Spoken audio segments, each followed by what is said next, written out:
Hello people of YouTube, it's Deepak here, and welcome to DCS World 2.9.3 and Razbam Simulation's F-15E Strike Eagle module. Welcome to Tutorial 3, Takeoff and Navigation. Today we're going to demonstrate the basics of getting the aircraft airborne and in the various systems that you have to help you in navigating the aircraft. So without any further ado, let's jump into the cockpit here, and we're joining the aircraft pretty much at the same state it was in at the end of Tutorial 2, where we'd done the front cockpit startup and the rear cockpit startup. So we're sitting here again at Mount Pleasant, and we're basically ready to go. We're going to take off from runway 23 here. When the time comes, and we have a route planned into the aircraft. So one of the first things that I'm going to do before we get airborne is I will quickly talk about the different points that the navigational system has in the F-15E. You do have what are just standard steer points. These are the same as what you have in the F-16. They're shown as circles on the TSD. This, by the way, is the TSD. That I'm showing you here on the color display. This is handy because it has a map background and you can adjust that with the brightness and contrast controls. So yeah, we'll talk about these points. We've got steer points. Each steer point can have 7 aim points. Now think of aim points as offsets, and these are shown as dashed circles on the TSD. And they're denoted with a decimal point after the waypoint number they're associated with, and 2 digits. So for example, steer point 1 here could have an aim point 1.01, 1.02, 1.03, and so on up to 1.07. They can also sometimes have a letter on the end. That's because the system actually has what it calls 3 routes. In effect, these are 3 flight plans, and you have A, B, and C. But the letters can be omitted, and actually at the current time in the Strike Eagle, the multiple routes are not in fact implemented. You only have route A. The TSD does though have a button for cycling them. You can see A down here. I can cycle to route B, and you can see we've got nothing. C, we've got nothing. Back to route A, this is our primary flight plan, and in fact the only one that works at the present time. Next thing that you can have is an IP, or an initial point. This will always be the waypoint before your target waypoint, and it's shown as a box. This can also have aim points associated with it, and those would be showing up as dashed boxes. You then have your target, which is a triangle, and it can also have aim points, and they're shown as dashed triangles.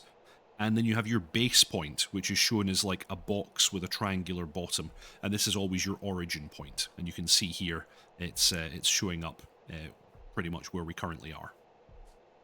So just to make this look a little bit more normal, I'm actually going to define a target point, an IP, and an aim point for the target as well.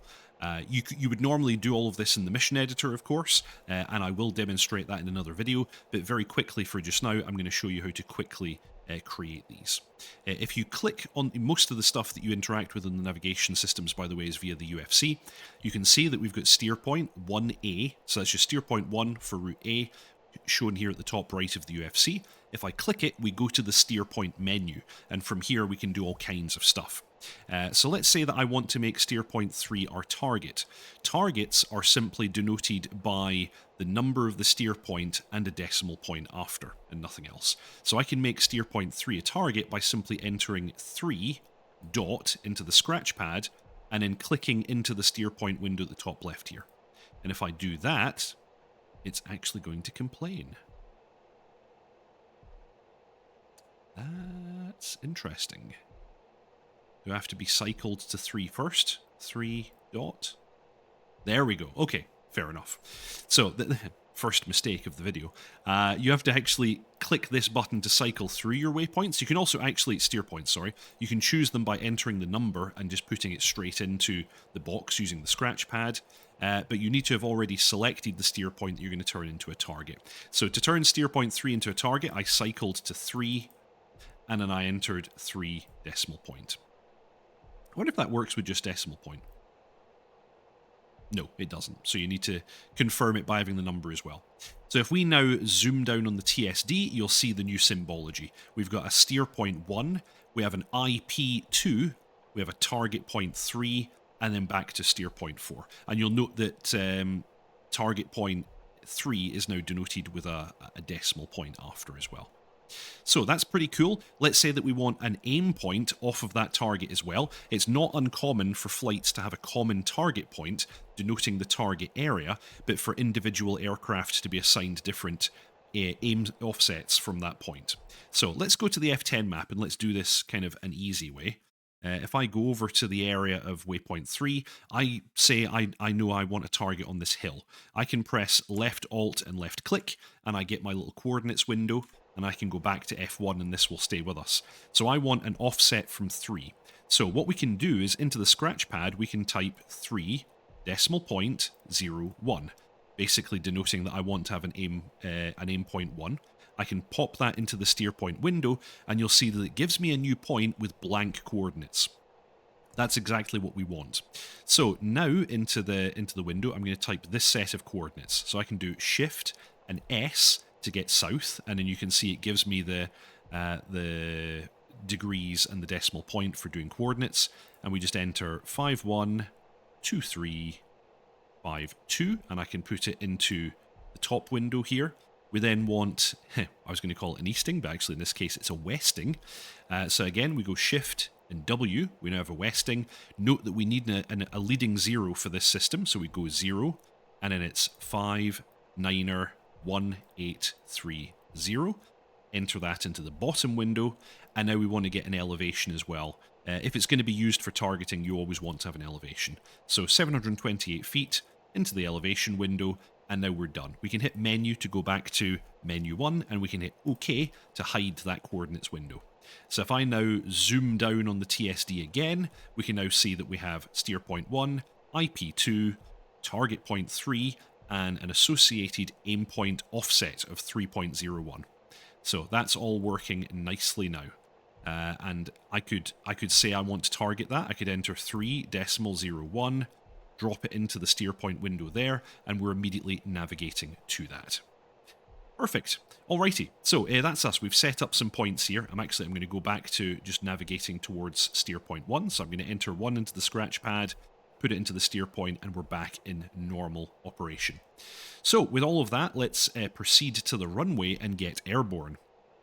Actually, for taxiing, I'll do what I did in the startup video as well. If I go to data page 1 and I put a star next to G, I get ground speed on the HUD, and I actually find that very handy for taxiing. So first thing we do, turn off the brake hold. The aircraft is now free to roll. I'll give it just a touch of throttle to get it going.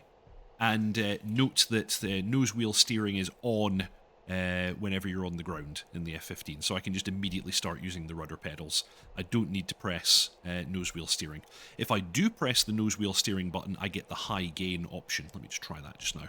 And that will allow me to turn tighter than normal. Oops, actually a little bit too tight. So, yeah, you only need to depress nose wheel steering if you want the high gain version. Normal gain is always on. So we're going to take a left here.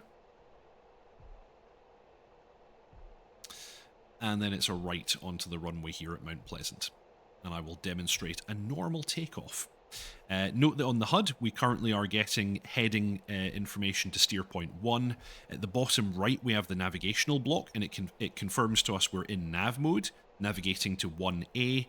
We've got a distance, 20.4 nautical miles, and then we would normally have our estimated arrival time, but it currently shows nothing because we're not going fast enough right now.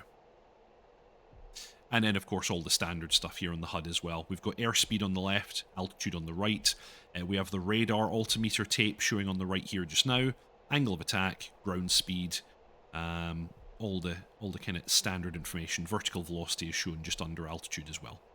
So let's get ourselves aligned here. And I'm going to stop just here on the runway. And just as a final engine check, we're going to run it up to 82%.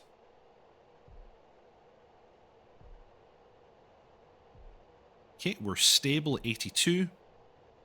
You'll see a slight difference in the RPMs because of the wind today. We're going to come off the brakes and we're going to go full afterburner. And we're just going to maintain that center line now.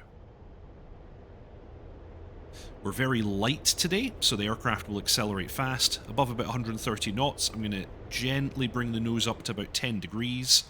And we're going to go gear up, flaps up, and I'm going to come out of afterburner because we don't need all that acceleration. And I'm going to give it a bit of nose down trim because very quickly the nose wants to come up as we accelerate. And at this stage, I'm going to hit the autopilot button, and you'll notice that we've immediately gone into autopilot heading mode. So this is, I'm going to demonstrate basically a kind of hands-off approach to getting ourselves kind of on steer point. So I'm going to enter a selected altitude of 10,000 feet. I can do that by entering 10,000 and pressing the push button next to sell off here, and that will give us an altitude select of 10,000. I now make sure that I'm at the speed that I want to climb at, so I want to climb at about 350 knots, let's say. So I'm actually going to throttle back, let the speed come away, because what will happen is, well, 360 is probably fine. When I hit altitude select, it will populate the current speed and Mach number, and the autopilot will now maintain that. So if I throttle up, the aircraft will climb faster, and if I throttle down, it will climb more slowly. And that's how the autopilot will manage our rate of climb, and it will climb all the way up to 10,000. If I now press steer point mode nav, it will now also go into nav and altitude mode, and that means it will automatically follow my currently selected waypoint, which is waypoint 1. I'm actually going to change this altitude now that I think about it, because the cloud cover is about that level. So let's change it to 12,000. It's now going to climb at 364 knots until it reaches 12,000, and it's going to track waypoint 1, or steer point 1, sorry. You'll note that the navigational block now says A nav 1A. That's to let us know that we're in autopilot mode. If I wanted to disengage the autopilot, I could simply press AP again on the UFC, or I could pull my paddle switch on the stick, and that would also disengage the AP. If I go back to menu 1, I also have the option of bringing up the autopilot menu by pressing this push button on the right next to AP. So if I press that, I'm back in the autopilot control panel again, and you'll see aircraft is now leveling off at 12,000 and is flying directly towards steer point 1. Let's put the aircraft into active pause for just a moment, and we're going to center down on the HSI, because this is our primary way of interacting with the navigational systems of the aircraft. Note that it currently says A/P at the bottom of the HSI. This confirms to us that we have the autopilot on. We also have the autopilot light on the right-hand side of the front cockpit as well. So, the HSI, this is a very simple navigational instrument. It has these two blocks at the front. Those are the command bars. Those are basically telling us where the autopilot is going to fly. Superimposed on that right now is an arrow. Because they're both superimposed, it's a little bit hard to see. Actually, I could make this a little bit easier for us by moving the command bars away. If I switch us into heading navigation mode and enter a different heading, I'm going to enter 210 into the scratch pad and hit heading here, you can see the command bars now go all the way off to 210, and we have this arrow. We also have this thing called the lubber line, this line here. This basically shows us what direction the aircraft is facing. We also have this line with a diamond. This is the ground track. So if there's enough of a crosswind, that will differ from the lubber line. So, the direction of travel and the direction of facing could be different. This circle with the dot is our currently selected steer point. This TACAN symbol, funnily enough, is our currently tuned TACAN. And if I look down at the bottom of the HSI, we have these two data blocks. The right-hand data block is the navigational data block, gives us the currently selected steer point, the heading and distance, and time of arrival. For E, estimated time of arrival. Left-hand side, we have the TACAN data block. So we have TACAN, the tuned channel, bearing to that TACAN station, distance, and it would be estimated time of arrival there. The navigational system can be put into different modes. You see that we've selected heading here. Nav would put me back into Nav Master mode. That is the default one. GT would put me into ground track mode, which is basically the same as Nav, but with correction for wind. And then you have TACAN, that would put me into the TACAN steering mode. And with TACAN steering mode, we can of course enter a course, either using these arrows here, or again using the scratch pad. I could enter a number into the scratch pad and click either of the course push buttons to enter it. Same goes for the heading. You also have an option for plan mode and CDI mode when you're in TACAN. You can also range scale this display as well. I'm going to leave it at 40 nautical miles. Lastly, we have a push button here for auto sequence. When we're in navigational master mode, if we fly within 2 nautical miles of a steer point, it will automatically cycle. Let's come out of active pause, allow the aircraft to continue flying. And so yeah, we're maintaining 12,000 feet on the autopilot, and it's following the current steer point. You'll see that once we reach steer point 1, we're only a few nautical miles away, it will cycle to steer point 2, which is actually our IP.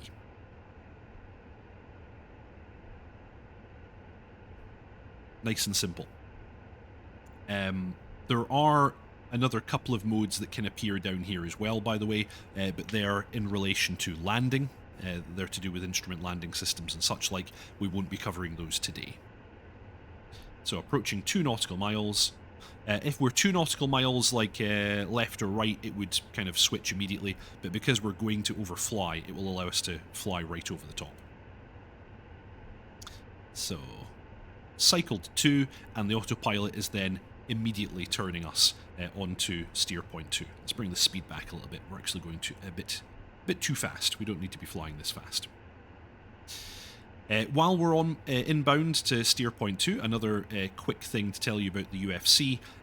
These GREC CM buttons allow you to flip between channel and manually tuned on the 2 radios.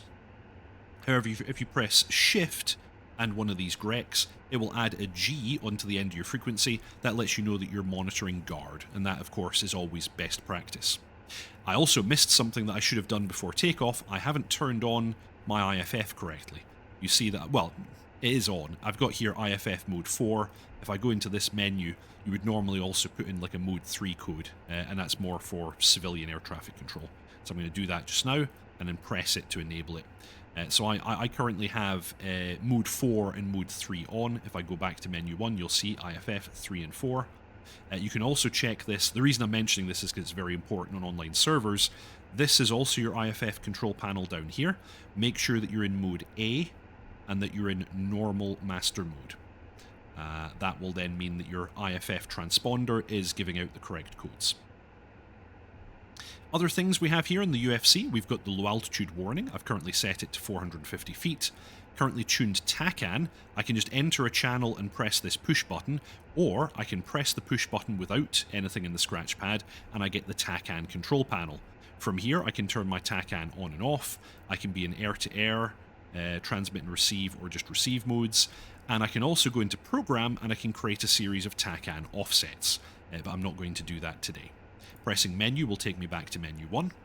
IFF we just saw. This allows me to program up my transponder. So these are the responses that I give. This is not my interrogator. Back to menu 1. I've got terrain following radar. We're not going to cover that today.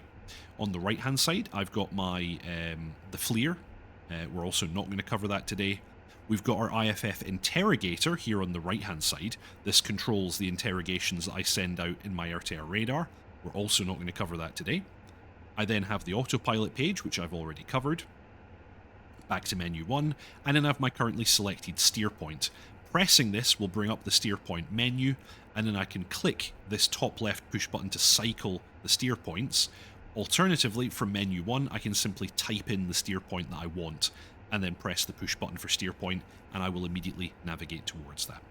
If I press menu again while I've got the menu 1 page, I get menu 2. We've got a button for JTIDs, that's currently not implemented. We've got the ground collision warning system. When it's in the on mode, we will get oral warnings. When it's in automatic, we'll get oral warnings whenever we're between 5,000 feet and 400 feet. Otherwise, it'll be disabled. We're above that height right now, so this would effectively disable the system. We can have advisories, in which case we get no warnings, but we get an advisory on the HUD, and then the system can be off entirely. The default is for it to be on. We've got ILS here. I can tune the ILS by typing in a number and pressing, or if I press it without, I can toggle the system on and off. Present position, main menu is here. I'll not cover that today. We also have current alignment status. It tells me how many satellites I'm getting from GPS, what master mode I'm in this case Iggy, and my current error in feet. We won't really cover that today either. Bullseye, I currently have Bullseye number 1 selected, and in the update menu this allows us to do INS updates. This is not currently implemented. So back to menu 1, that's normally where we're going to be. So I've covered the HSI. If we scroll down here and take a look at the TSD, you can see we're approaching steer point 2, or in this case our IP. The system will auto switch in just a moment, and then it's actually going to start navigating around. Let me tell you about some of these controls on here. Most of them, in fact, are not implemented. Across the top, we have declutter, and there are various levels of declutter. That's not currently implemented because most of the symbology for the TSD is not implemented yet. PP is supposed to allow us to cycle through our current point. That's not working at present. We then have the orientation for the map. We can have track up or north up, in which case our aircraft symbol will turn on its own. Track up is probably more normal. Down the right hand side we have zoom modes. We've got the default zoom, and then we have level 1, 2, 3, and back to normal mode again. We have the push buttons to increase and decrease our scale, anything from 160 nautical miles all the way down to 10. You notice that there's a switch between different map types depending on the range you have selected. Recording, which is currently not implemented. Main menu button. We've got routes, Alpha, Bravo, Charlie. You can choose which sensor is going to be displayed on the TSD. So we've got FLIR, radar, I'm not sure what EDT is, line of sight, and then FLIR again. We can have bottom or centered using this push button for the positioning of our aircraft symbol. Most of the time you want bottom. And then everything down the left-hand side here is not implemented. It's supposed to be possible to get curved steer point lines using this button, so you could tell it what ground speed you're going to fly at and what bank angle you're going to use for your turns, and it would then give you curved lines for the entire flight plan. That's currently not implemented. You then also have bands. I don't exactly know what that does. You've got masking, where it's supposed to show you in what areas of the map you're masked from particular known threats. And then you've got threat rings. You can define 4 different threat rings and cycle through them here on the system. That's also not implemented. So we're turning around now to 3, which would have been our target waypoint, and we can see our little offset here as well. We're still on autopilot here, and you can see on the HUD the steer point is represented by a circle. So that's nice and easy to follow as well. And yeah, like I said, I can pull my paddle switch, and I'm now autopilot off. I've got manual control of the aircraft again. We've got the bore sight symbol here and the flight path marker, which we could use for manual flight. As always, keep in mind that the F-15 does not have fly-by-wire. You have complete manual control of the aircraft at all times. The only thing that you have is stability augmentation. So you do need to trim, and you do need to remain within limits yourself. Don't exceed aircraft limits and break it. That would be very, very unpleasant. And yeah, if I press AP again, the autopilot will immediately come back on, and it will bring me back to the AP display. I could, of course, disable these combined modes, and I can disable altitude select, and at this point the autopilot is just maintaining a heading. If I was to maneuver the aircraft back down to the horizon line, within a certain range of pitches around the horizon line, it will basically just maintain the altitude for the most part on its own. Or I could go into heading mode and actually supply a heading like I did before. And the aircraft would then turn towards it if I enable that combined mode. So that is basically everything that you have with regards to navigating flight and takeoff in the F-15. As I've said, you have steer points, IPs, target points, and base points. And steer points, IPs, and target points can all have aim points, which are, as I said, in effect, offsets. And we have this example here, of course, where we had an offset for the target point. Okay, thank you very much for watching, everybody. I hope you all enjoyed that. If you haven't already, please subscribe, like, and comment. It's a really big help to me and to the channel. You also have the option of further supporting the channel by joining Deephack's ground crew. Thank you very much to those of you who've already done so. It's a small monthly fee, approximately the same as the cost of a cup of coffee, and it really helps me in creating this content. The names of those who are already in the ground crew are on screen now. You've got some small benefits in that we have a Discord server that we share together, and we also occasionally fly together from time to time. So thank you all very much for watching. Fly safe, and I'll see you all next time.